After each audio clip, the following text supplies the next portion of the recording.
Joining me now is Ronna McDaniel, chairwoman of the Republican National Committee. Chairwoman McDaniel, welcome back to Meet the Press. Thank you for being here. Thank you for having me. Great to be with you. Really appreciate it. Let's talk about Tuesday night. Let's talk big picture. Republicans say that they had a tough night on Tuesday, obviously losses in Ohio, Virginia, Kentucky. What do you say to Republicans who say you bear some responsibility for that and you're not the right person for this moment? Well, I'm proud of the RNC, and I stand by what the RNC is doing. And some people don't understand what we do. We're a turnout machine, and actually it's going to look like more Republicans turned out in Virginia than Democrats. We actually turned out more Republicans than Democrats in Kentucky. We're not the messaging. That comes from the candidate, and that's up to them. But I'm very proud of our minority outreach that the RNC is doing, the 70 lawsuits we're in right now on election integrity, and our Bank Your Vote initiative. And I think it's instrumental in how we're going to win back the Senate, win the White House, and keep the House in 2024. Thank you so much for having us. It was an honor to co-moderate that debate. We really appreciate it. Ronna McDaniel, thanks for being here. Thanks for having me. Good to see you. She's done, gang. It looks like Ronna McDaniel's disastrous stint as chairman of the RNC is coming to an end. Hey, gang, it's me, Dr. Steve, your patron professor, here to help you to think better so you can feel better in these crazy and turbulent times. If you haven't already done so, you know what to do. Make sure to smack that bell and subscribe button. Also, I want to prepare you for this Friday. At the end of this week, I've got some exciting news I'm going to be sharing with you. I've been working on it for some time now, and if you're on my email list, you'll read about the announcement even sooner. But I promise you, if you are a top fan of this channel, you don't want to miss this. You're going to absolutely love it. It does appear that the utterly insufferable loser, Ronna McDaniel, is about to get the boot. It's being widely reported that President Trump's advisors are strongly urging him to fire Ronna McDaniel, demand her resignation, in view of her demonstrable incompetency when it comes to winning elections. An incompetence that was dramatically called out over the weekend by Vivek Ramaswamy and the single-digit midget debate. Check it out. Swami, let me turn to you. Please make your case. Why should you be the nominee and not the former president? I think there's something deeper going on in the Republican Party here, and I am upset about what happened last night. We've become a party of losers at the end of the day. There's a cancer in the Republican establishment. Let's speak the truth. I mean, since Ronna McDaniel took over as chairwoman of the RNC in 2017, we have lost 2018, 2020, 2022, no red wave that never came. We got trounced last night in 2023. And I think that we have to have accountability in our party. For that matter, Ronna, if you want to come on stage tonight, you want to look the GOP voters in the eye and tell them you resign, I will yield my time to you. And frankly, look, the people there cheering for losing in the Republican Party. Think about who's moderating this debate. This should be Tucker Carlson, Joe Rogan, and Elon Musk. We'd have 10 times the viewership, asking questions that GOP primary voters actually care about and bringing more people into our party. Do you think the Democrats, and we've got Kristen Welker here, do you think the Democrats would actually hire Greg Gutfeld to host a Democratic debate? They wouldn't do it. Now, I'm sure you all saw that before. It was brilliant. Vivek was he was really the only one on the stage who was actually speaking to Republican voters, right? Everybody else was speaking to their fledgling donors. Vivek said exactly what we'd all like to say. Ronna McDaniel is a loser. All she's done since taking over the chair of the RNC is lose, and she needs to go. Now, if you don't know, Vivek has followed up that call for a resignation with a website, FireRonna.com. It's an online petition to gather signatures to force her out. I think it's brilliant.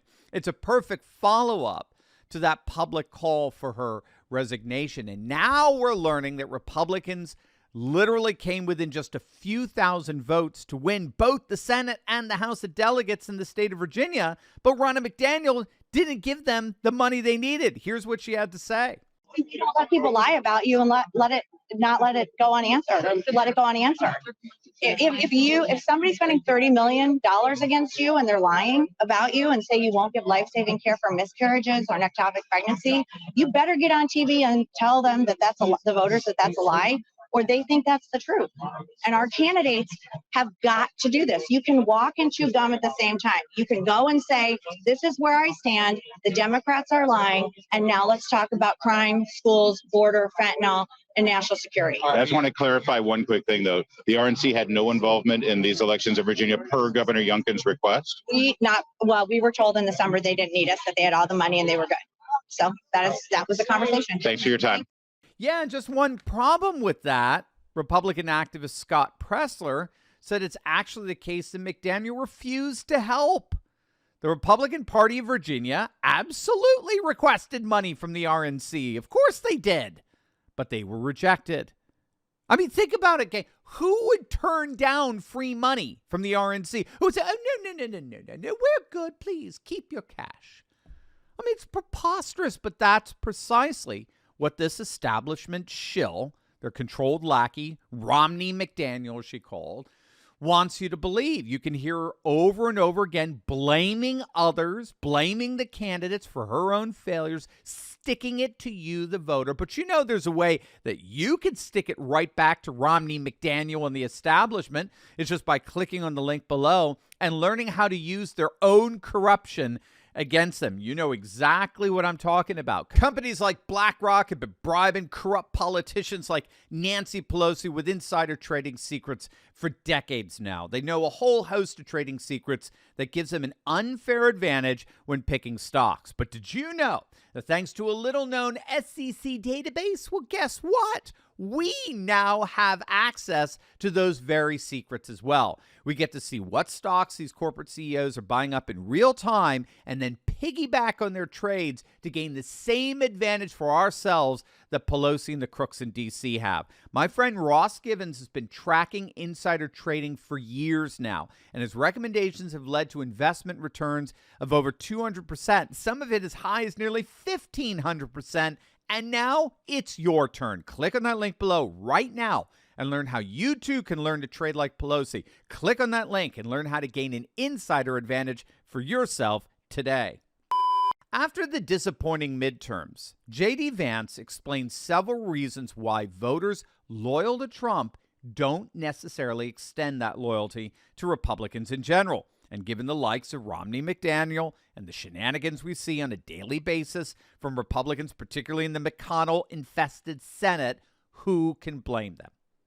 But what J.D. Vance highlighted for us was that there was a rising populist vote, the vote that's thoroughly pro-Trump.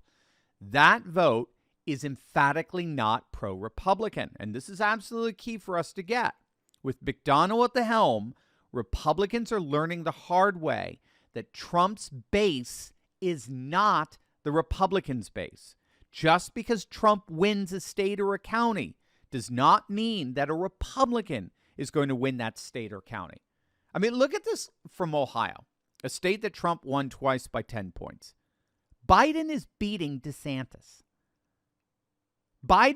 Ohio, a state that Trump won by 10 points, that has a Republican trifecta, where both the House and both houses of the state legislature are Republican, as well as the governor. That state right now is going to go blue if DeSantis is the nominee.